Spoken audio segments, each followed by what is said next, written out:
비평학계에서 활동하는 성서학자들 가운데 이사야서는 2권의 책 또는 3권의 책으로 구성이 되어 있다 이야기하고 있습니다. 이사야를 2권의 책으로 보는 성서학자는 1장부터 39장과 40장부터 66장으로 분류하고 있습니다.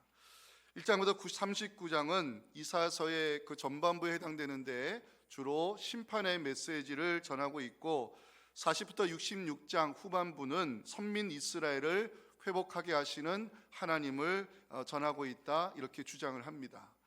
이사야를 3권의 책으로 보는 성서학자들이 있는데 제1이사야서, 제2이사야서, 제3이사야서 이렇게 분류하는 사람들이 있습니다.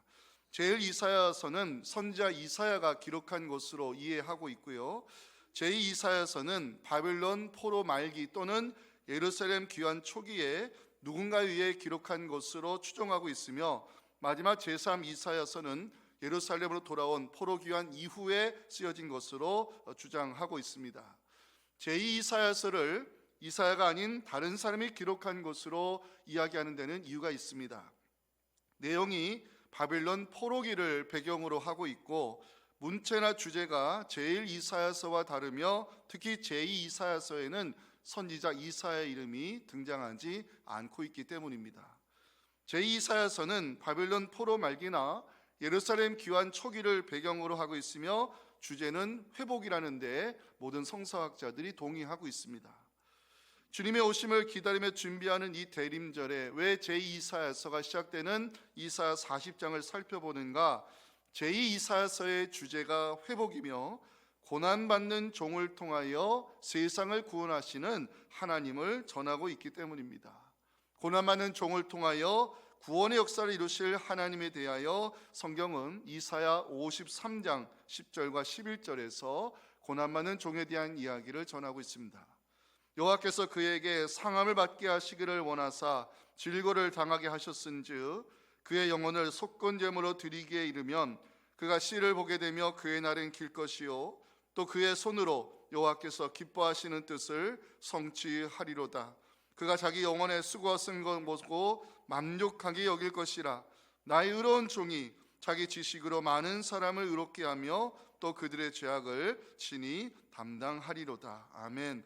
오늘 살펴볼 본문 제2사야가 시작되는 서론에 해당되는데 회복이라는 주제를 우리에게 전해주고 있습니다. 자, 1절 보시면 하나님 선지자를 통하여 위로의 메시지를 전하라고 명령하고 있습니다. 너희 하나님이 이르시되 너희는 위로하라. 내 백성을 위로하라. 하나님께서 위로의 대상으로 삼으시는 백성이 누구일까? 바빌론에서 오랜 시간 포로 생활을 하고 있는 유다 자손들입니다. 하나님께서 유다 자손에게 전하고자 하는 위로의 메시지가 무엇일까요? 그 위로의 메시지가 2절에 기록이 되어 있습니다. 함께 읽겠습니다. 너희는 예루살렘의 마음에 닿도록 말하며 그것에게 외치라. 그 노역의 때가 끝났고 그 죄악이 사함을 받았느니라. 그의 모든 죄로 말미암아 여호와의 손에서 벌을 배나 받았느니라 할지니라 하시니라. 아멘. 하나님 이스라엘 백성에게 노역의 때가 끝이 났다고, 너희들의 죄악이 사함을 받았다고 선언하고 있습니다. 노역의 때가 끝이 났다는 것은 바벨론 포로 생활이 끝날 때가 되었다는 의미이고, 죄악이 사함을 받았다는 것은 이스라엘 백성이 치러야 될 죄값을 하나님이 다 받으셨다는 의미로 해석할 수 있습니다. 하나님은 선지자를 보내 유다 자손이 예루살렘으로 귀환할 수 있는 길을 준비하라고 말씀하고 있습니다. 그 길을 여호와의 길이라 부르고 있는데, 여호와의 길을 예비하는 이유는 하나님이 직접 유다 자손을 이끌고 예루살렘으로 돌아오실 것이기 때문입니다. 그때 모든 사람들이 이스라엘 가운데 임재하시는 하나님의 영광을 보게 될 것을 3절과 5절에서 전하고 있습니다. 외치는 자의 소리여 이르되 너는 광야에서 여호와의 길을 예비하라. 사막에서 우리 하나님의 대로를 평탄하게 하라. 골짜기마다 도두어지며 산마다 언덕마다 낮아지며 고르지 아니한 곳이 평탄하게 되며 험한 곳이 평지가 될 것이요 여호와의 영광이 나타나고 모든 육체가 그것을 함께 보리라. 이는 여호와의 입이 말씀하셨느니라. 아멘. 하나님은 선지자를 보내셔서 사람은 마르고 시드는 풀과 꽃 같은 존재이지만 하나님의 말씀은 영원히 서게 될 것을 6절에서 8절 말씀으로 선포하고 있습니다. 많은 자의 소리여 이르되 외치라. 대답하되 내가 무엇이라 외치리까 하니 이르되 모든 육체는 풀이요 그의 모든 아름다움은 들의 꽃과 같으니 풀은 마르고 꽃이 시듬은 여호와의 기운이 그 위에 불미라. 이 백성은 실로 풀이로다. 풀은 마르고 꽃은 시드나 우리 하나님의 말씀은 영원히 서리라.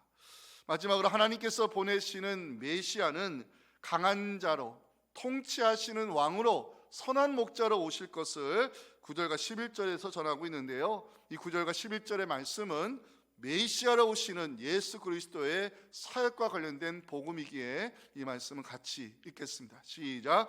아름다운 소식을 시온에 전하는 자여 너는 높은 산에 오르라. 아름다운 소식을 예루살렘에 전하는 자여 너는 힘써 소리를 높이라. 두려워하지 말고 소리를 높여 유다의 성읍들에게 이르기를 너희의 하나님을 보라 하라.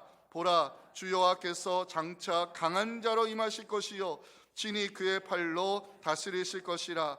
보라 상급이 너희 그에게 있고 보응이 그의 앞에 있으며 그는 목자같이 양떼를 먹이시며 그 팔로 모아 품에 안으시며 젖먹이는 암컷들을 온순히 인도하시리로다. 아멘.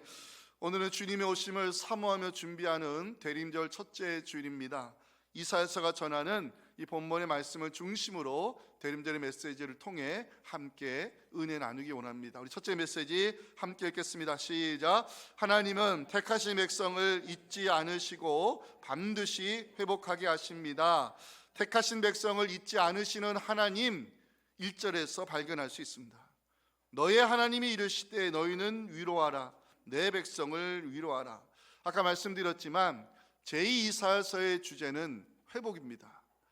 제2이사야가 시작하는 본문 너희의 하나님으로 시작하고 있습니다.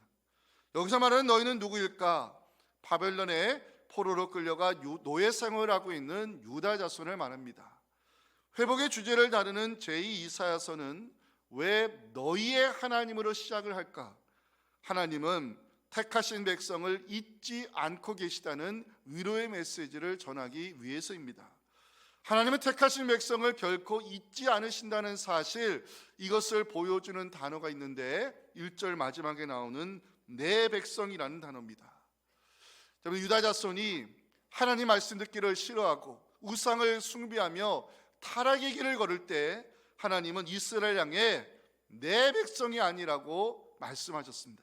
호세아 1장 9절 보시면 여호와께서 말씀합니다. 그의 이름을 로암미라 하라. 너희는 내 백성이 아니요 나는 너희 하나님이 되지 아니할 것이다. 로암미, 내 백성이 아니라는 뜻입니다. 근데 오늘 본문 1절 마지막 보시면 하나님이 유다 자손을 가리켜 내 백성이라 부르고 있습니다. 내 백성, 히브리어로 암미라고 하는데 하나님은 선지자를 보내 내 백성을 위로하라고 명령하고 있습니다. 너희의 하나님, 하나님과 이스라엘 백성 사이에 끊어진 관계가 다시 회복될 것을 암시하고 있습니다. 내 백성, 하나님이 이스라엘을 결코 버리지 아니하셨음을 보여주는 증거입니다. 유다 자손이 하나님 경고하신 대로 바벨론 제국에 멸망당하고 포로로 끌려가 70년의 세월을 보낼 때 그 세월의 흐름 속에 유다 자손들 잊혀가고 있었습니다. 그런데 하나님 그들을 기억하시고 때가 되어 이 바사의 고레스를 통해 바벨론 제국을 무너지게 하시고 예루살렘으로 돌아올 수 있는 길을 열어주셨습니다. 궁금했습니다. 역사의 흐름 속에 유다 자손들 잊혀가고 있는데 왜 하나님은 그들을 기억하시는 것일까? 하나님이 택하신 백성을 기억하시는 근거를 저는 출애굽기에서 찾게 되었습니다. 출애굽기를 보면 이스라엘 백성이 애굽에서 400년이 넘게 노예 생활을 할 때 그 생활이 너무 고달퍼 부르짖었을 때 하나님이 그들의 소리를 들으시고 그들을 기억하셨다는 말씀이 나옵니다. 하나님이 이스라엘을 기억하시는 근거가 무엇일까? 출애굽기 2장 24절 25절에서 답을 찾을 수 있는데 중요한 말씀입니다. 함께 읽어봅니다. 시작. 하나님이 그들의 고통 소리를 들으시고 하나님이 아브라함과 이삭과 야곱에게 세운 그의 언약을 기억하사 하나님이 이스라엘 자손을 돌보셨고 하나님이 그들을 기억하셨더라. 아멘. 하나님이 이스라엘을 기억하신 근거, 언약의 말씀 때문입니다. 하나님은 믿음의 조상과 맺으신 약속을 기억하시고 이스라엘을 돌아보신 결과가 바로 출애굽의 역사입니다. 바빌론 땅에 포로로 끌려와 70년의 세월을 보내고 있는 유다 자손들, 왜 하나님이 기억하시고 그들을 돌보시는가? 언약의 말씀 때문입니다. 때가 되면 하나님께서 동서남북에 흩어진 내 백성을 불러 모아 회복하게 하실 것을 제2사에서 이사야 43장 5절부터 7절 말씀이 선포하고 있습니다. 두려워하지 말라. 내가 너와 함께하여 내 자손을 동쪽에서부터 오게 하며 서쪽에서부터 너를 모을 것이며 내가 북쪽에게 이르기를 내놓으라, 남쪽에게 이르기를 가두어 두지 말라. 내 아들들을 먼 곳에서 이끌며 내 딸들을 땅끝에서 오게 하며 내 이름으로 불려지는 모든 자 곧 내가 내 영광을 위하여 창조한 자를 오게 하라. 그를 내가 지었고 그를 내가 만들었다고 성경이 말씀합니다. 하나님이 이스라엘을 기억하시는 이유, 언약의 말씀 때문입니다. 하나님이 유다 자손을 회복하게 하시는 이유, 약속의 말씀 때문입니다. 사랑하는 성도 여러분, 우리가 하나님의 말씀을 품고 살면 하나님 우리가 맺은 언약을 기억하시고 때가 되면 말씀대로 이루시는 역사, 우리도 경험하게 될 줄 믿으시기 바랍니다. 하나님은 선지자를 통하여 내 백성을 위로하라 말씀하시면서 이제는 회복의 시대가 오게 되었다고 2절에서 선포하고 있습니다. 2절 말씀을 한 번 더 읽기 원합니다. 시작. 너희는 예루살렘의 마음에 닿도록 말하며 죄악이 사함을 받았느니라. 그의 모든 죄로 말미암아 여호와의 손에서 벌을 배나 받았느니라 할지니라 하시니라. 아멘. 자, 너희는 예루살렘의 마음에 닿도록 말하며, 회복의 메시지를 전하게 하시면서 하나님이 왜 예루살렘을 언급하시는 것일까? 예루살렘은 이스라엘 백성에 있어 영혼의 심장과 같은 성지입니다. 예루살렘에는 하나님의 임재를 보여주는 거룩한 성전이 있고 다윗의 보좌가 있습니다. 성전과 다윗의 보좌는 이스라엘 공동체를 세워가는 양대 기둥과 같은 것인데, 예루살렘의 마음에 닿도록 말하라는 것은 이제 유다 자손들이 예루살렘에 기환하여 무너진 성전과 다윗의 보좌를 다시 세우도록 회복의 문을 열어주겠다는 하나님의 의지를 반영하고 있습니다. 포로로 끌려온 유다 자손에게 회복의 시대가 찾아온 이유가 있습니다. 2절 보면 노역의 때가 끝이 났다는 표현이 나오는데, 하나님은 유다 자손이 징계를 받아서 70년 동안 바빌론의 왕을 섬길 것을 예언하신과 동시에 그 70년 노역의 때가 끝나면 바빌론 제국이 무너질 것도 예언하셨습니다. 그게 예레미야 25장 11절과 12절에 예고된 말씀입니다. 이 모든 땅이 폐허가 되어 놀랄 것이 될 것이며 이 민족들은 70년 동안 바빌론의 왕을 섬기리라 여호와의 말씀이니라. 70년 노역의 때가 끝나면 내가 바빌론의 왕과 그의 나라와 갈대아인의 땅을 그 죄악으로 말미암아 벌하여 유다 자손들이 돌아올 수 있는 길을 열어주겠다고 약속했습니다. 유다 자손에게 회복의 시대가 찾아온 또 하나의 이유가 있습니다. 그들의 죄악이 사함을 받았기 때문입니다. 바벨론 포로 생활은 유다 자손이 치러야 될 죄의 대가였습니다. 이방 땅에 끌려와 유다 자손들 노예처럼 살았고요, 예루살렘을 그리워하며 뼈아픈 회개의 눈물을 흘려 했습니다. 70년의 시간이 흘러갔을 때 하나님 사죄를 선언하시며 너희들의 죄값을 다 받았다 선언했습니다. 저는 2절 말씀을 묵상하는 가운데 복음을 발견하게 되었습니다. 유다 자손 낯선 땅에 끌려가 노예 생활을 통하여 죄값을 치렀습니다. 70년의 세월이 찼을 때 하나님 너희들의 죄값을 다 받았다 선언하시면서 죄사함의 은총을 선포하셨습니다. 자, 그런데 우리는 어떻습니까? 우리가 치러야 될 죄값을 예수님께서 십자가의 죽음으로 대신 갚아주셨습니다. 우리가 받아야 될 조롱, 우리가 받아야 될 모욕, 우리가 받아야 될 저주를 주님의 십자가에 달려 대속의 죽임 당하심으로 하나님은 우리의 죄악을 예수님에게 뒤집어 씌우셨습니다. 예수 그리스도의 보혈의 공로 의지하는 우리를 하나님은 의롭다 선언하시면서 성경은 예수를 믿기만 하면 죄사함의 은총을 누리며 구원에 이른다고 약속하고 있습니다. 이것이 복음입니다. 대림절, 주님의 오심을 사모하며 준비하는 소중한 절기입니다. 우리의 죄를 대신하여 십자가의 제물이 되기 위해 이 땅에 오신 주님을 경건한 믿음으로 맞이하면서 우리 마음의 성전이 오직 예수 그리스도로 충만한 우리 모두가 될 수 있기를 주님의 이름으로 축원합니다. 우리 마지막 메시지 함께 읽어봅니다. 시작. 주의 백성은 좋은 소식을 전하는 메신저가 되어야 합니다. 제가 오늘 본문을 여러 번 읽었는데 이 땅에 하나님이 보내신 메신저가 세 구절에서 발견이 됐습니다. 자, 3절 보실까요? 외치는 자의 소리가 나오지요. 6절 말하는 자의 소리가 등장합니다. 마지막 9절 아름다운 소식을 시온에 전하는 자. 본문에는 하나님 보내시는 메신저가 3절과 6절 9절에 계속해서 등장하고 있습니다.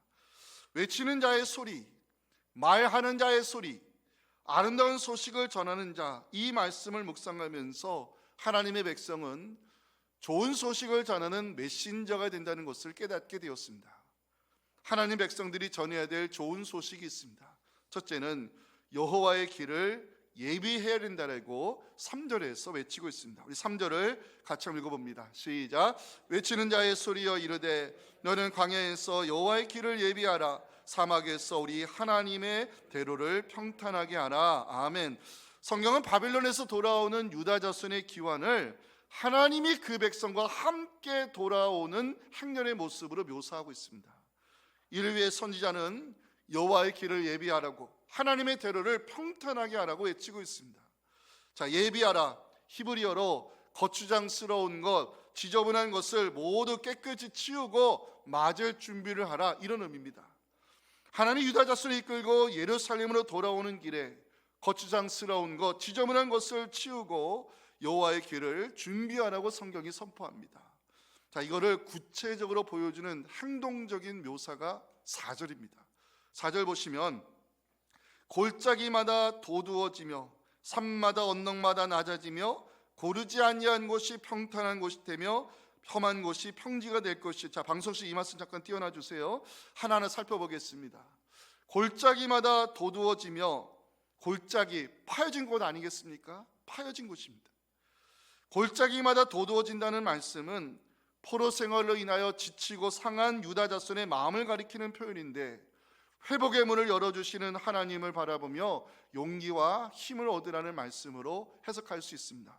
두 번째, 산마다 언덕마다 낮아지며, 산과 언덕, 영적으로 높아진 인간의 교만을 가리키는 것으로 주님의 오심을 맞이하는 자는 교만한 마음을 깨트리고 겸손의 자리로 돌아간다는 말씀입니다. 세 번째, 고르지 아니한 곳. 자, 히브리어로 고르지 아니한 곳은 거짓되고 교활한 마음을 가리키는 단어인데, 주님의 오심을 준비하는 자는 거짓과 위선을 버리고 마음의 성전을 깨끗이 비워야 한다는 의미입니다. 마지막, 험한 곳이 평지가 될 것이요, 험한 곳, 히브리어로 여러 산들이 모여 있어 사람이 가까이 접근하기 힘든 땅을 의미합니다. 반대로 평지는 땅이 비옥하여 농사가 잘 되는 땅을 말합니다.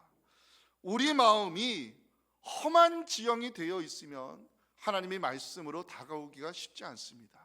반대로 우리의 마음이 갈아엎어진 좋은 땅이 되어 있으면 주님은 우리에게 말씀을 심어주시고 그 심어진 말씀을 통해 30배, 60배, 100배의 열매 맺도록 성경이 우리에게 약속하고 있습니다. 중요한 것은 주의 백성은 하나님이 오시는 길을 준비해야 한다는 것입니다. 대림절 기간 우리가 살펴보아야 할 것이 있습니다. 세상살이에 지쳐 우리의 마음이 약해져 있다면, 다른 사람들과 비교하면서 우리의 자존감이 낮아지고 열등감에 사로잡혀 있다면, 그런 골짜기 같은 마음으로는 주님의 오심을 맞이할 수가 없다는 것입니다. 권면합니다. 대림절 기간 더욱더 말씀 묵상과 기도의 자리로 나아가시기 바랍니다. 말씀 묵상을 통해 믿음을 회복하시고 기도의 열심을 내어 마음의 성전을 준비하는 여러분들에게 회복의 은혜가 임하기를 간절히 소망합니다. 또 하나, 대림절 기간 우리 안에 혹시 높아진 마음이 있다면, 어느덧 이 교만한 생각이 있다면 낮아짐의 자리로 돌아가야 됩니다. 메시아로 오시는 주님을 겸손히 맞이하는 자가 하나님의 영광을 보게 될 것을 5절에서 약속하고 있습니다. 우리 5절 같이 한번 읽어볼까요? 여호와의 영광이 나타나고 모든 육체가 그것을 함께 보리라. 이는 여호와의 입이 말씀하셨느니라. 아멘. 두 번째 우리가 전해야 될 좋은 소식이 있습니다.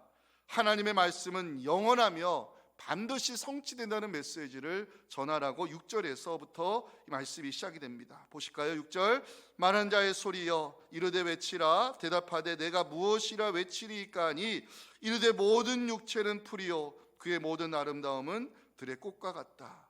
성경은 육체를 가진 인간을 풀과 꽃으로 비유하고 있습니다. 풀이라는 단어를 찾아보니까 히브리어로 이 하치르라고 하는데 금방 자랐다 시들어지는 1년생 풀을 말합니다.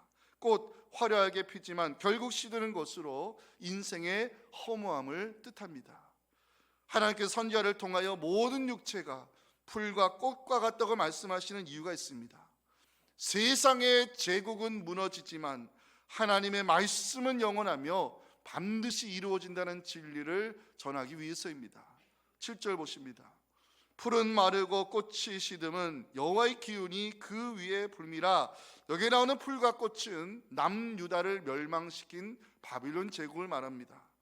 바빌론 제국이 얼마나 막강했는지 기원전 4세기 역사학자였던 헤로도토스가 기록하기를 바빌론 도성은 난공불락의 요새와 같고 그 도성의 크기가 얼마나 두터웠는지 성벽 위로 마차 6대가 동시에 지나갈 수 있을 정도였다고 묘사하고 있습니다.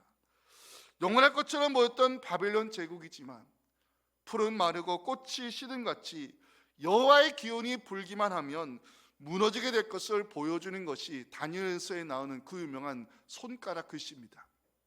다니엘 5장 24절부터 기록된 손가락 글씨는 바빌론 왕을 향한 경고의 말씀으로 너희들의 제국이 무너질 것에 대해서 손가락 이 글씨를 쓰고 있습니다. 이러므로 그의 앞에서 이 손가락이 나와서 이 글을 기록하였나이다. 기록된 글자는 이것이니 곧 메네메네 데겔 우바르시니라. 그걸 해석하건대 메네 하나님이 이미 왕의 나라의 시대를 세워서 그것을 끝나게 하셨다. 데겔 왕을 저울에 달아보니 부족함이 보였다. 베레스 왕의 나라가 나뉘어서 메대와 바스 사람에게 준다 되었다 하미니이다. 바빌론 제국 이 손가락 글씨의 예언대로 메대와 바스에 의해 무너졌습니다. 화무 100일홍 권불 10년이라 그랬습니다. 아무리 아름다운 꽃도 열흘을 넘기지 못하고 아무리 막강한 권력이라도 10년을 넘기지 못하는 것이 이게 세상 역사입니다. 하지만 하나님의 말씀은 영원하며 반드시 성취된다는 것을 이사야 55장 11절은 증거하고 있습니다. 함께 읽어봅니다. 내 입에서 나가는 말도 이와 같이 헛되이 내게로 되돌아오지 아니하고 나의 기뻐하신 뜻을 이루며 내가 보낸 일에 형통함이니라. 아멘. 자, 우리가 전해야 될 좋은 소식 마지막 세 번째는 메시아로 오시는 예수 그리스도를 증거해야 됩니다. 10절은 특별히 메시아로 오시는 예수 그리스도에 대한 말씀으로 우리가 전해야 될 복음입니다. 함께 읽어봅니다. 보라 주 여호와께서 장차 강한 자로 임하실 것이요 친히 그의 팔로 다스리실 것이라. 보라 상급이 그에게 있고 보응이 그의 앞에 있다. 아멘. 이사야서는 장차 오실 메시아 예수 그리스도에 대하여 세 가지로 전하고 있습니다. 첫째는 강한 자로 오시는 주님이십니다. 장차 강한 자로 임하실 것이요 하나님의 아들 예수 그리스도께서 이 땅에 오실 때 강한 자로 임하실 것을 성경이 예언하고 있습니다. 주님께서 강한 자로 오시는 이유가 있습니다. 우리를 결박하고 있는 죄의 사슬, 육체의 질병, 그리고 악한 영으로부터 우리를 풀어주기 위해서입니다. 풀림의 역사를 이루시는 예수 그리스도에 대하여 성경은 나사로의 사건을 통해 보여주고 있습니다. 요한복음 11장 44절 함께 읽겠습니다. 시작. 죽은 자가 수족을 배로 동행체로 나오는데 수건에 쌓였더라. 예수께서 이르시되 풀어놓아 다니게 하라. 풀림의 역사를 이루시는 강한 자 예수 그리스도를 성경이 증거합니다.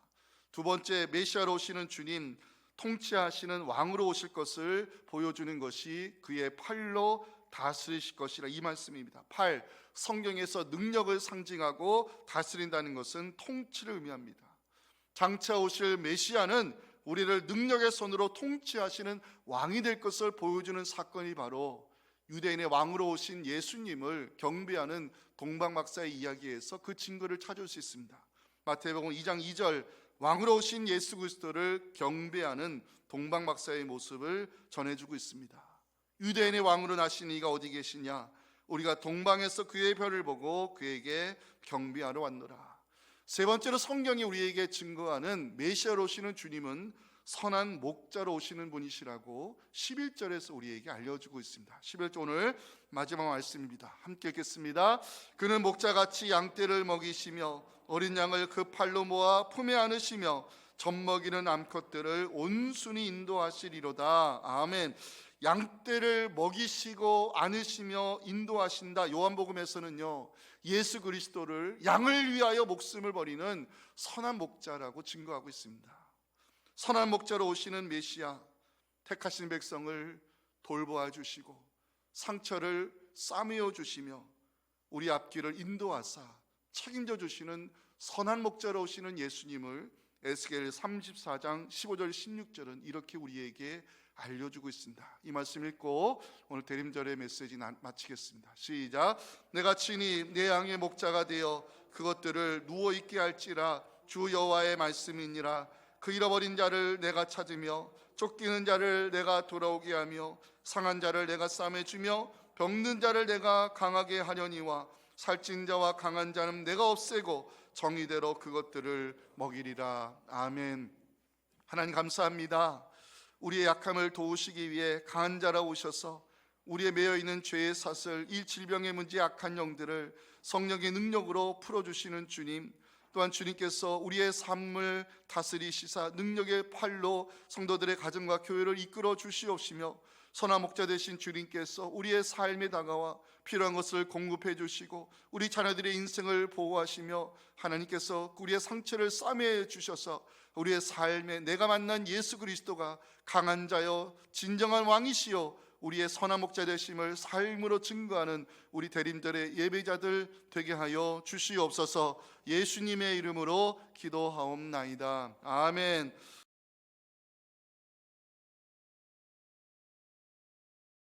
지금은 강한 자로 우리 삶에 임재하셔서 우리를 묶고 있는 모든 이 육체의 문제들을 풀어주실 우리 구주 예수님의 은혜와 우리에게 선한 목자를 보내주시는 우리 아버지 하나님의 크신 사랑과 성령의 위로하심이 오늘 주신 이 대림절의 메시지를 가슴속 깊이 새기며 강한 자로 오시는 주님, 능력의 왕으로 오시는 주님, 선한 목자 되신 주님을 내 삶으로 맞이하여 오직 예수 그리스도가 우리의 구원이여 소망임을 증거하기 원하는 우리 사랑하는 모든 성도들의 가정과 자녀들의 앞길과 우리 섬기는 교회 공동체 위에 지금부터 영원토록 함께 하시기를 간절히 축원하옵나이다. 아멘.